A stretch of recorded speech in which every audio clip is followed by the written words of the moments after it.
On this toolpath, we're going to focus on this front part, the bore. So we want to come in here and zoom in so we can see it. And we're going to use the 2D toolpath again and use bore. We're going to come over here and select the tool, which would be still the 1/4 inch.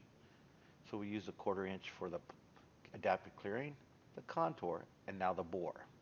The geometry I'm selecting is the side wall of this bore. And as you can see, it already produced the toolpath for that. Now, one of the neat things is all I really got to worry about is the height on this because we're touching that geometry.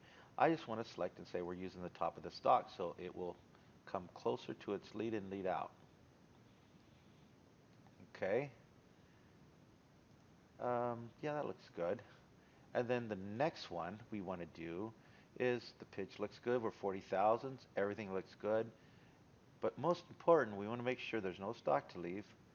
And over here, it leads to the centers. We can say lead to the center, so it goes to the center.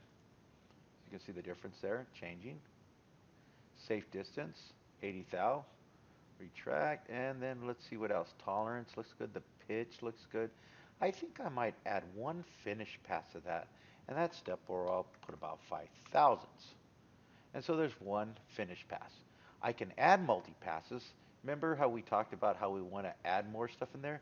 You can practice this. I'll just go ahead and put 40 thousandths as well. And you can see it does 2 passes. Now, in this situation, it will circle it in, come out, circle it in. But with the bore, I don't think we really need any multi-passes on this. I think we'll be fine with one pass. That tool, it's only a 1/2 inch diameter, so you can play with this and choose. There's no stock to leave. And that's how simple that one is. We can verify that.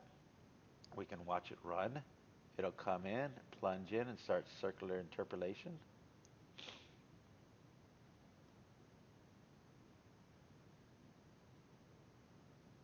And it's coming down to the bottom and retracting out and coming in and doing our finished pass. And there you have it. That one was an easy one. We'll continue on. The next toolpath will be a fun one.